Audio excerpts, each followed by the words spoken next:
جان بچانے میں 100 اونٹ کیسے لگے تھے کہ عبد المطلب زمزم کا کنواں کھود رہے تھے. بنو جرہم جب ان کو بنو خزاعہ نے شکست دی تو انہیں زمزم کا کنواں پتھروں سے بند کر کے اوپر سے مٹا دیا نشان. تو 300 سال زمزم کا کنواں بے نشان تھا. بنو خزاعہ سے جب قصی نے حکومت چھینی، قصی جو آپ کے پردادوں میں سے ایک آتا ہے، تو قصی بن کلاب، تو اس کے بعد عبد المطلب جب سردار بنے تو ان کو خواب آیا کہ پاک پانی نکالو. پھر اگلے دن خواب آیا پاک پانی نکالو. پھر اگلے دن خواب آیا پاک پانی نکالو. تو تیسرے دن یہ کہتے ہیں کدھر ہے پاک پانی؟ تو آواز آئی صبح حرم میں بیٹھو، ایک کوا آئے گا، ایک جگہ زمین پہ 3 دفعہ ٹھونک مارے گا، وہاں وہ پاک پانی ہے. تو اگلے دن حرم میں آ کے بیٹھے، کوا آیا، ٹک ٹک ٹک ٹک اڑ گیا. تو آپ نے قریش کو جمع کر کے فرمایا آؤ یہاں سے پانی زمزم نکالیں. کہا جاؤ جاؤ، پہاڑی کنواں مر مک گیا، ہن کتھوں پانی آیا، اسے نہیں ٹکرا مارنی، تو ٹکر مارنی تے مار. تو اس وقت ایک ہی بیٹا تھا حارث، تو دونوں باپ بیٹا کھودتے. تو ایک دن تھک کے کہنے لگے وہ بھی کوئی سردار نہیں جن دی اولاد نہ ہوئے. تو ہمارے یہاں تو نا کم بچے خوشحال گھرانا، میں کہا کرتا ہوں نیک بچے خوشحال گھرانا. ایک ہوئے تو ہوئے سپ ورگا تھا کیا خوشحال گھرانا.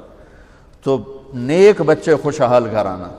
تو کہنے لگے اگر اللہ نے مجھے 10 بیٹے دیے نا تو میں ایک کو اللہ کے نام پہ ذبح کر دوں گا. اللہ نے 15 دے دیے، وہ سب کو اکٹھا کیا. کہنے لگے میں نے منت مانی تھی ایک کو ذبح کرنا ہے، پوری کرو گے؟ کہا جی پوری کریں، جس پہ ہاتھ رکھو گے ہم تیار ہیں. کہا نہیں میں ایسے نہیں، میں قرعہ ڈالوں. قرعہ ڈالا، نام نکل آیا عبداللہ، سب سے محبوب بیٹے عبداللہ. وہ لے کے چل پڑے صفا پہاڑ کی طرف. شور مچ گیا، قریش اکٹھے ہو گئے.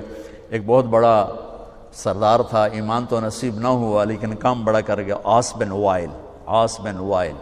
وہ کہنے لگا عبد المطلب یہ ظلم نہیں ہونے دوں گا. عبد المطلب نے کہا یہ سردار کی قسم ہے پوری ہوگی. عاص بن وائل نے کہا تیرے کو بھی کمی کوئی نہیں کھلوتا، سردار ہی کھلوتا ہے، اے نہیں ہوئے گا. اتنے جھگڑا پڑ گیا. تو پھر آخر ایک فیصلہ ہوا کہ قطبہ کاہنہ نجران میں رہتی ہے، وہ جو فیصلہ کرے گی اس پہ ہم عمل کریں. تو یہ سارا قریشی قافلہ وہاں گیا. اس نے پوچھا تمہارے ہاں قتل کی دیت کیا ہے، قتل کا معاوضہ؟ تو انہوں نے کہا 10 اونٹ. کہا تم ایسا کرو ایک تیر پہ 10 اونٹ لکھو، ایک پہ عبداللہ لکھو اور پھر قرعہ ڈالو. جب تک عبداللہ کا نام نکلتا رہے 10 اونٹ بڑھاتے رہو، اور جب اونٹوں کا نکلے نام تو جتنے لکھے ہوں اتنے ذبح کر کے عبداللہ کی جان کو بچا لیا جائے. سارا قافلہ واپس. اور وہ قرعہ اندازی ہوتی تھی تیر پر لکھا 10 اونٹ اور ادھر لکھا عبداللہ. اور ایک آدمی مخصوص ہوتا تھا جو اس نے ترکش کو یوں گھما کے یوں جھٹکا دینا ہوتا تھا. ایک چھوٹا سا سوراخ ہوتا تھا، اس سے تیر نکلتا تھا. تو اس نے جھٹکا دیا، جو تیر نکلا عبداللہ. عبد المطلب نے 100 اونٹ پہلے کھڑے کر دیے تھے تو 10 ادھر کھڑے کر دیے تھے. جب عبداللہ نکلا تو 10 ادھر کر دیے، پھر جھٹکا دیا عبداللہ، 10 اور کر دیے، 30 ہو گئے. پھر جھٹکا دیا عبداللہ، 40 ہو گئے. پھر جھٹکا دیا عبداللہ، 50 ہو گئے. پھر جھٹکا دیا عبداللہ، 60 ہو گئے. پھر کیا 70 ہو گئے. پھر کیا 80 ہو گئے. پھر 90 ہو گئے. 100. اب ماتھے پہ پسینے سب. عبد المطلب کہ ہن تو اٹھ مک گئے، ہن کی کرنا ہے. تو 100 کے 100. تو پھر جب قرعہ ڈالا تو نکلا 100 اونٹ. تو قریش نے نعرہ لگایا. عبد المطلب نے کہا نہیں حالی نہیں میں ایک باری اور کرنا ہے. انہوں نے دوبارہ کیا 100 اونٹ. پھر قریش نے نعرہ لگایا کہنے نہیں حالی نہیں میں ایک باری اور کرنا ہے. پھر کیا 100 اونٹ. تو 3 دفعہ 100 اونٹ نکلا تو حضرت عبداللہ کی جان بچی. اور عبد المطلب نے 100 اونٹ اپنے ہاتھوں سے ذبح کر کے تقسیم کیے. یہ خاتون کہتی ہے 100 اونٹ لے لے، ایک رات گزار لے. کہنے لگے میں تو عزت دار نوجوان ہوں، میں یہ کام تھوڑا ہی کروں گا. تو پورے پردادے والا واقعہ ہوا. کچھ دنوں بعد وہ مل گئے، حضرت آمنہ سے شادی ہو گئی. وہ عورت مل گئی تو کہنے لگے شادی کیوں نہیں کرتے ہو؟ اس نے وہی بات دہرائی کہ مجھے فاحشہ نہ سمجھو، میں بہت عزت دار ہوں، تیرے ماتھے پر نور نبوت تھا، وہ آمنہ کے پیٹ میں چلا گیا، اب مجھے کوئی ضرورت کوئی نہیں۔ من انفسکم لقد جاءکم رسول من انفسکم، عالی اس سے بڑا خاندان کوئی نہیں، اس سے بڑا نسب کوئی نہیں، اس سے بڑا حسب کوئی نہیں، اور یہ واحد محمد مصطفیٰ ہیں جن کا نسب آدم علیہ السلام تک چلتا ہے۔ محمد بن عبداللہ بن عبد المطلب بن ہاشم بن عبد مناف بن قصی بن کلاب بن مرہ بن کعب بن لوی بن غالب بن فہر بن مالک بن نضر بن کنانہ بن خزیمہ بن مدرکہ بن الیاس بن مضر بن نزار بن معد بن عدنان بن اود بن حمیسہ بن سلیمان بن عوس بن بوز بن قموال بن ابی بن عوام بن ناشد بن حزا بن بلداس بن یدلاف بن طابخ بن جاحم بن ناحش بن ماخی بن عیفی بن عبقر بن عبید بن الدعاء بن حمدان بن سمر بن یثربی بن یحزن بن یلحن بن ارعوہ بن عیدی بن زیشان بن عیسر بن اقناد بن ایہام بن مقصر بن ناحد بن زارب بن سمی بن مزی بن عوض بن عرام بن قیدار بن اسماعیل بن ابراہیم بن آذر بن ناحور بن سروج بن رعوب بن فائج بن عابر بن ارفقشاد بن سام بن نوح بن لامک بن متوشال بن ادریس بن یرد بن ملہلئیل بن قینان بن آنوش بن شیس بن آدم علیہ السلام۔ من انفسکم،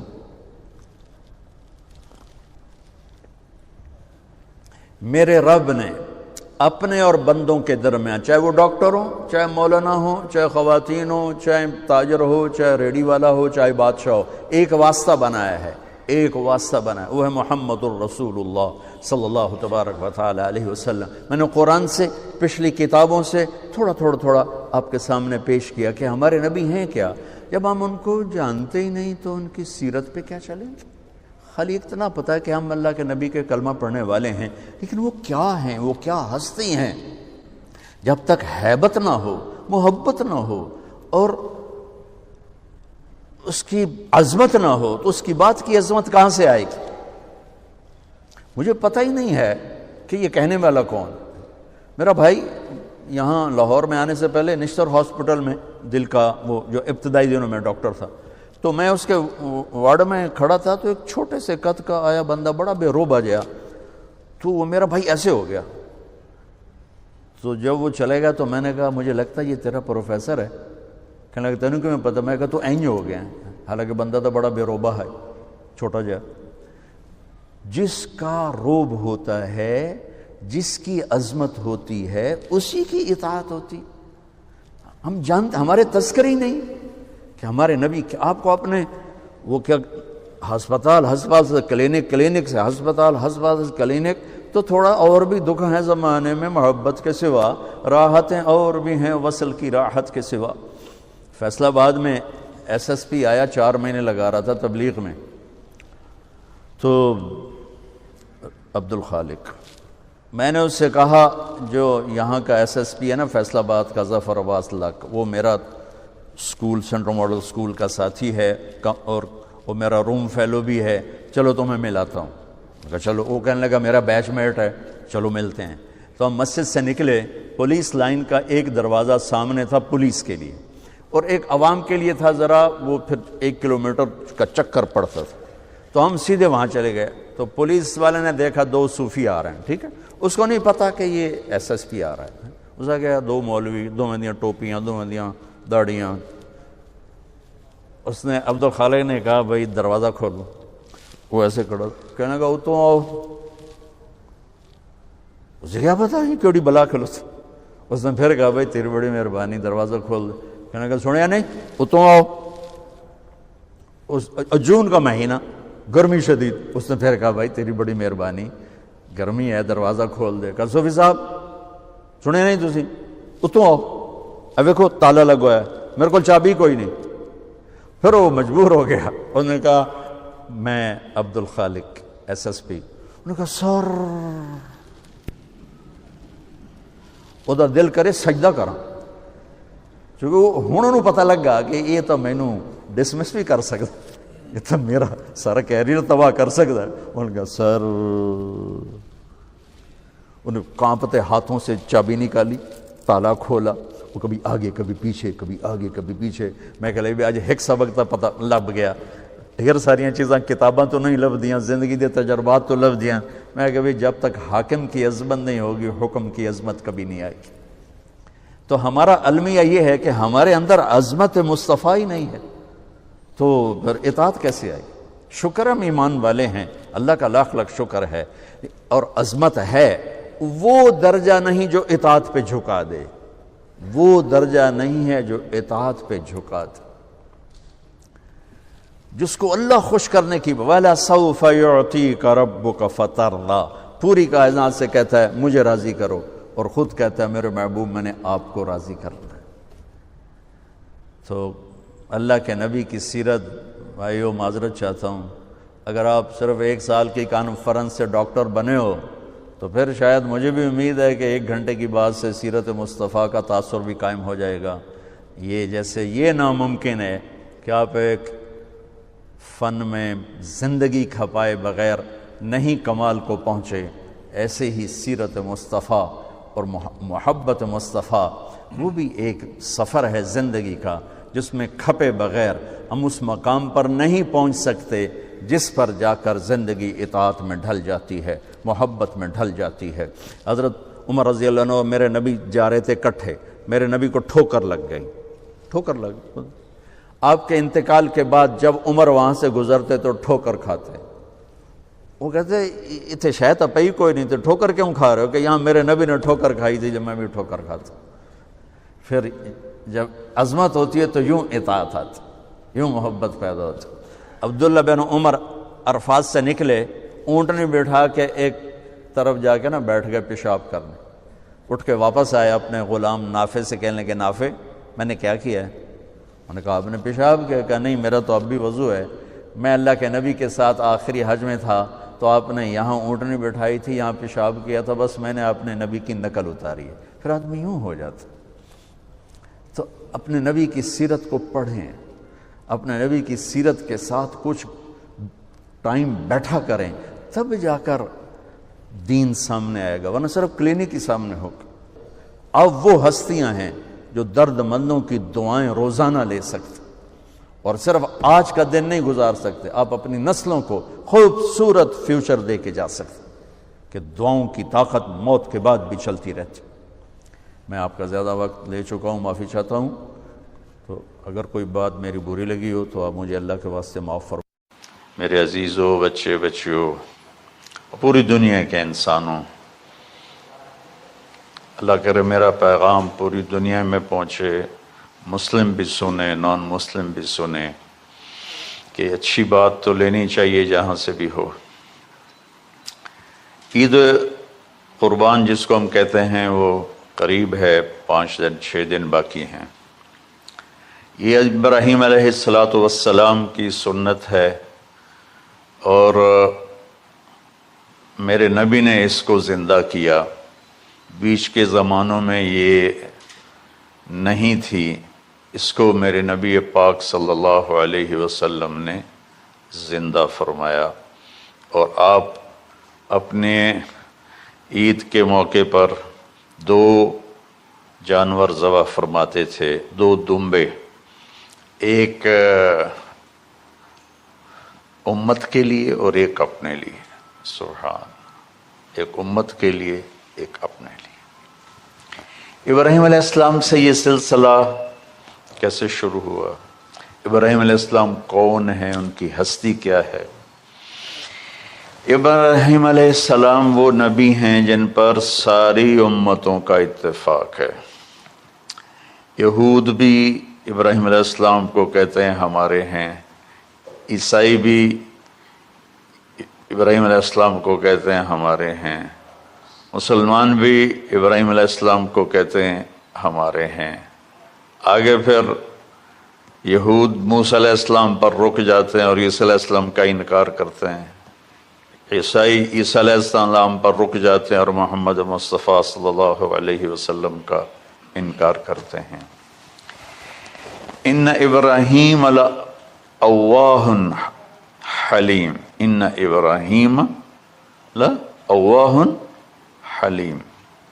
ابراہیم بہت مہربان، رونے دھونے والے تھے، اور ابراہیم کا مطلب بھی ہے مہربان باپ، مہربان باپ۔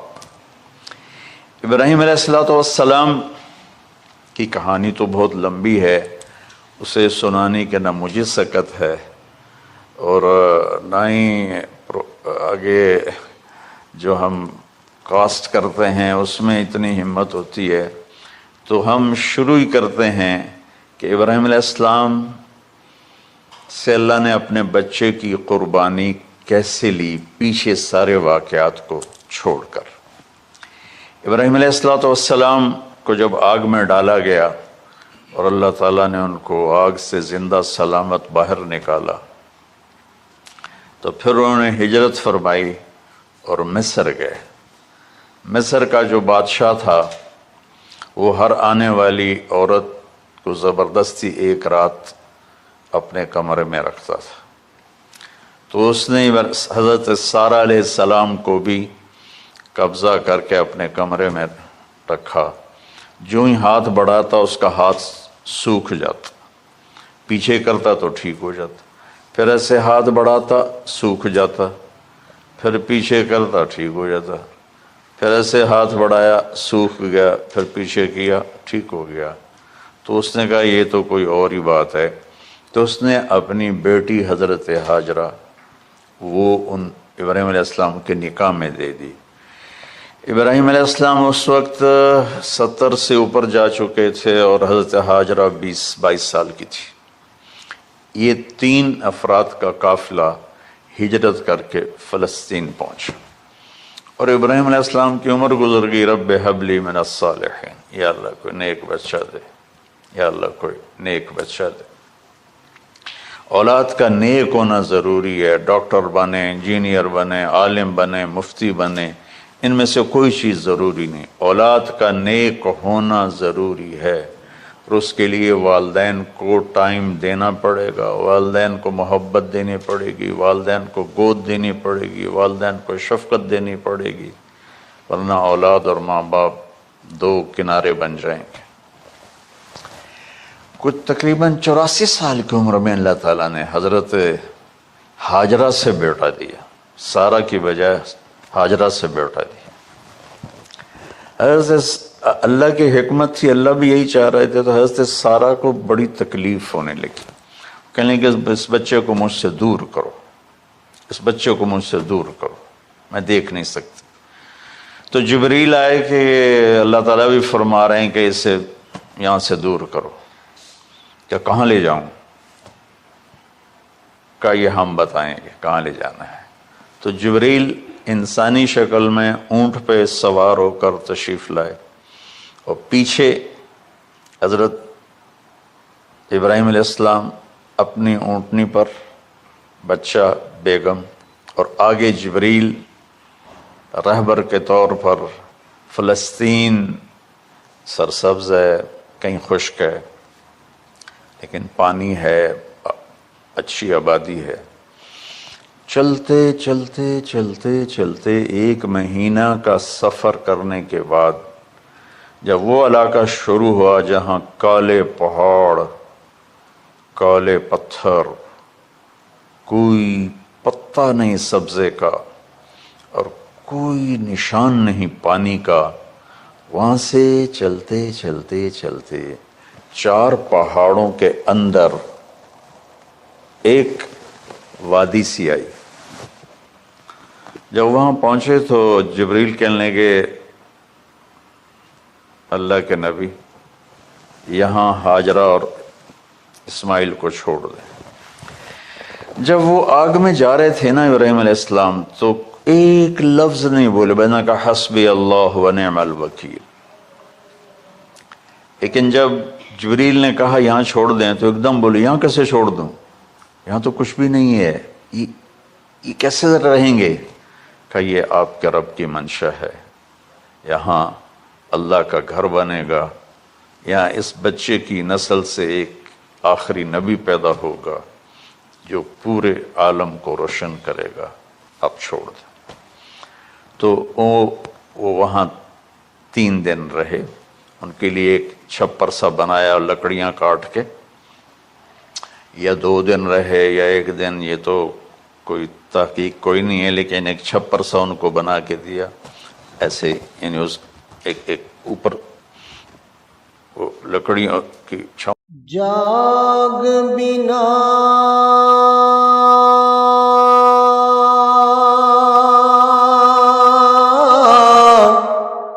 دودھ جمد نہیں باہو،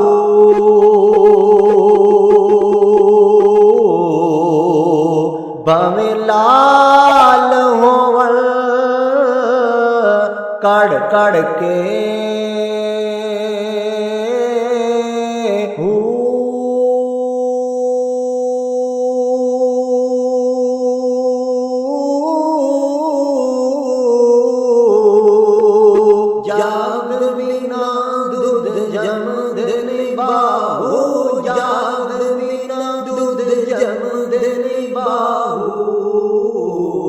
بھاویں لال ہون کڑ کڑ کے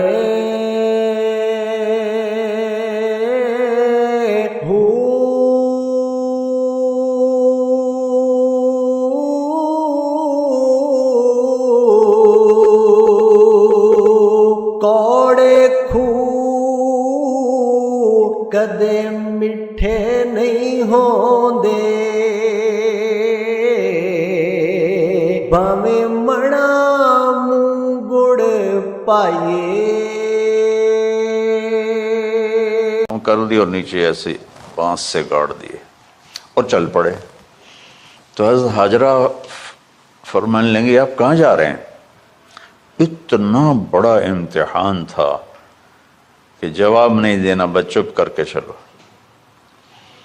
انہوں نے پھر پوچھا آپ مجھے چھوڑ کے کیوں جا رہے ہیں؟ آگے سے خاموشی، چلتے چلتے 3 میل تک وہ اس طرح چلی۔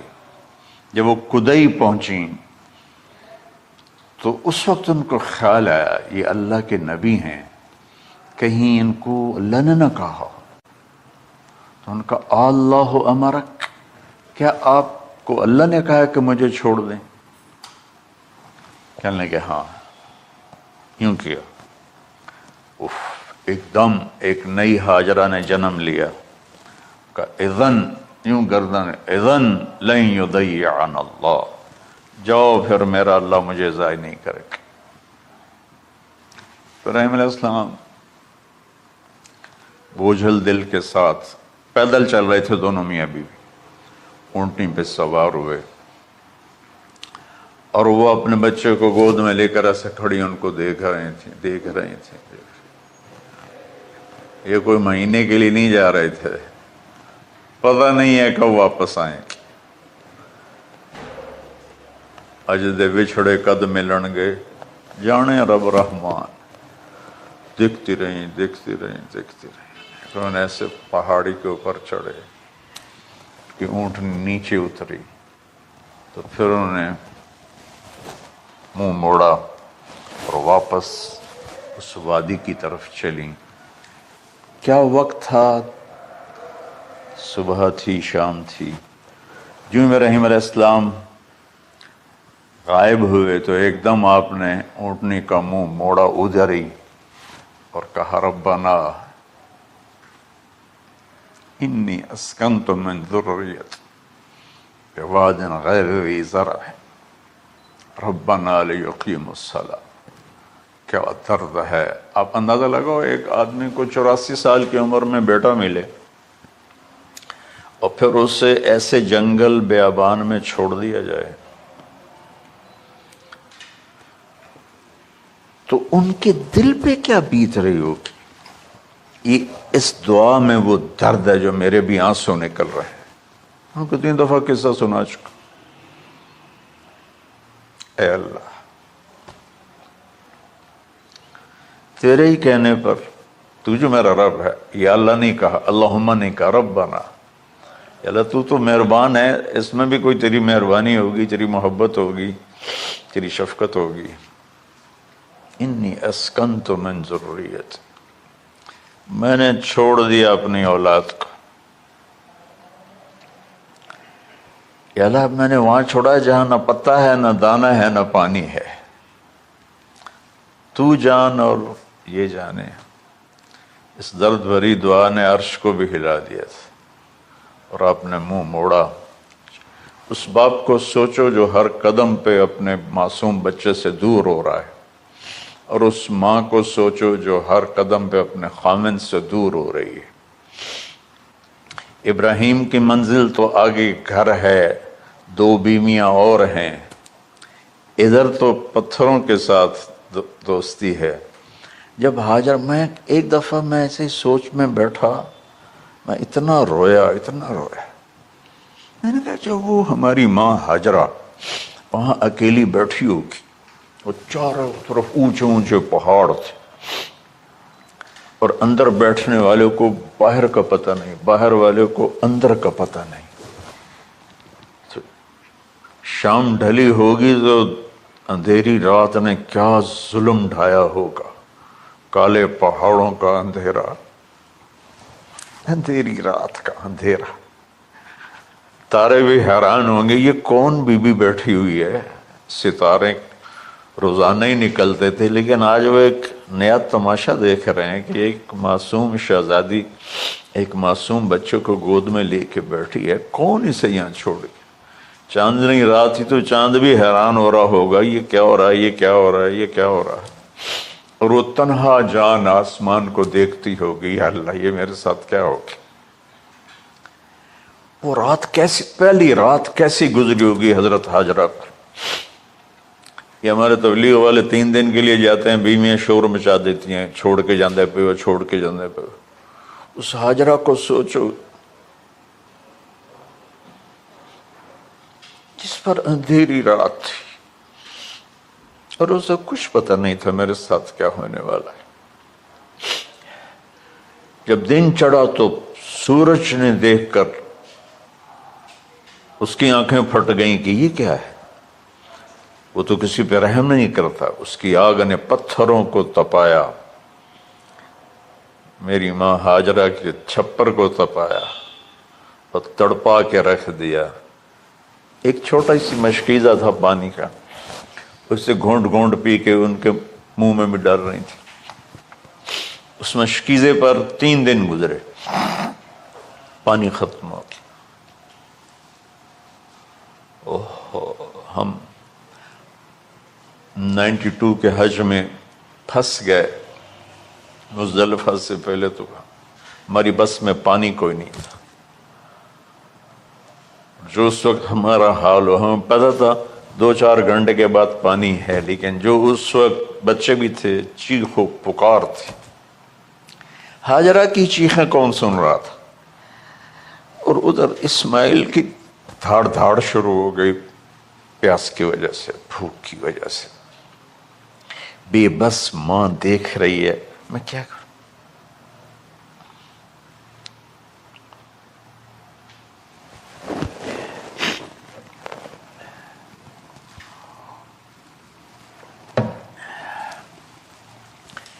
میں قطر میں تھا جماعت میں، تو مجھے یہاں کندھے میں درد ہوا، میں ہاسپٹل گیا تو ایمرجنسی سے انہوں لے کر گئے.